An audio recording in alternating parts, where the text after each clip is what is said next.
السلام عليكم ومرحبا بكم معايا في فيديو جديد. ومرحبا بالناس اللي دخلوا عندي جدادين، والف الف شكر للناس اللي كيشوفوا القناه نتاعي، والف شكر للناس اللي كدير لي لايك وكتكمل الفيديو. شكرا لكل من دخل لهذه القناه هذه، الله يحفظكم الله يكبر بكم. نبداو عندي تفاصيل جديده في القصه ديال جريمه مارتيل، يعني الخبر من عند العائله ديال المرحوم عزوز. كيفاش تلاقى هو وياها، كيفاش خداو داك الدار، شنو وقع. المهم بزاف ديال الاحداث غادي نقولها لكم دابا، وكملوا معايا الفيديو حتى الاخير. ودابا ديروا لي لايك، دابا الله يحفظكم، دابا ديروا لي لايك وحاولوا تكملوا معايا الفيديو حتى الاخير. نبداو على بركه الله. كما كنعرفوا الجريمه ديال مارتي اللي هي راضيه اللي قتلت راجلها عزوز، مؤخرا يعني اكتشفوا بان الجثه اللي هزوا في الاول، العظام اللي هزوا في الاول، يعني ما كترجعش ل 12 سنه، لا قالوا هاد العظام يعني ماشي ديال 12 عام.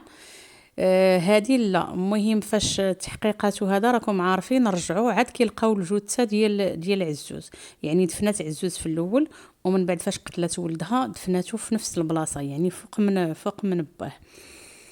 هنايا اللي كنبغي نقول لكم بان عزوز فاش تزوج راضيه جوجوهم العائلات، يعني والديهم جوجوهم بالسيف. لا هو ما كانش باغيها، غير العائله زوجوهم بالسيف، لانهما من نفس المنطقه ومن نفس الدوار، فبحال والديه بزوا عليه انه يتزوج بها. هنايا كانوا كيخدموا، هذا ناض الصدع مع، هي كانت كتصادع مع مو مع باه مع هذا راكم عارفين. المهم هزها ومشى لمارتيل. قبل ما يمشي لمارتيل، كيفاش جاتو الفكره انه يمشي لمارتيل؟ هو كيخدم صباغ، جات واحد عمة عزوز هذا اللي مات، قالت له الا بغيتي نعطيك الدار فين غادي تسكن، اللي هي الدار ديال مارتيل اللي وقعت فيها الجريمه.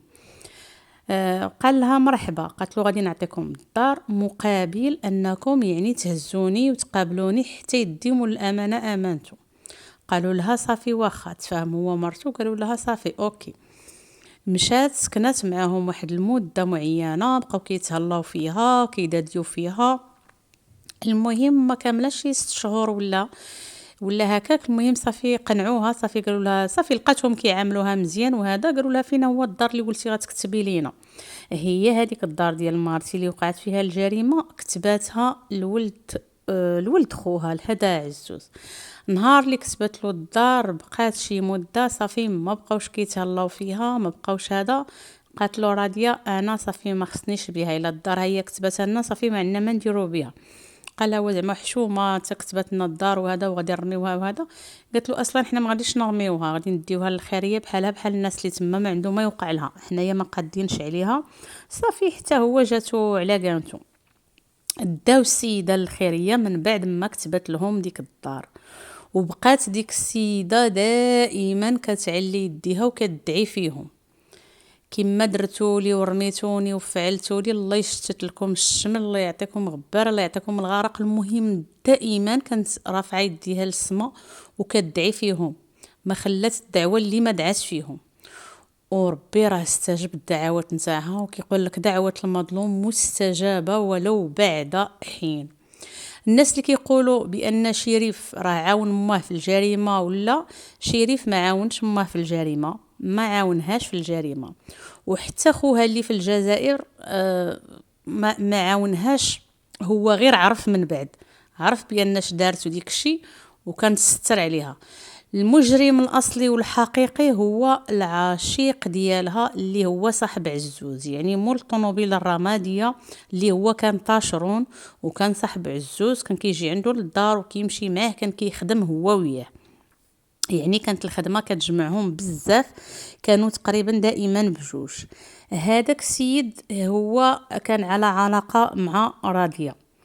هنايا كيقولوا والله اعلم، كاين اللي كيقول تسمماتو، كاين اللي كيقولوا كانوا كيدابزوا هو وياها، يعني الضرب عطيني نعطيك، نزلات عليه بشي مطرقه ولا هذا، صافي طاح الارض. هذاك الساعه فاش هبطاتو للكراج وعيطات للعشيق ديالها اللي هو عاونها في الحفير وفي الدفن وهذا، لان ما يمكنش غادي تحفر وتدفن بوحديتها، مستحيل. وبنتها كذلك اللي راه باينه هي اللي سمماتها، يعني البنت كانت حاصله متى بدات كتفركل. وولدها كما قالوا الجيران انه هو ورث صنعه على باه ديال صباغ، ولكن اللي كانوا كيلاحظوا فيه هو ان ما كانش كيحط الماتيريال في الكراج كما كان كيحطهم باه، كان كيحط الماتيريال برا من الكراج. هو قال كان كيقول لها هاد الكراج كتجيني منه ريحه قبيحه، ريحه الجيفه كتجيني انا من هاد الكراج هنايا. كانت كتقول له هي وراك عارف كانوا البيار تما وديك الشيء يمكن هما اللي طالقين الريحه.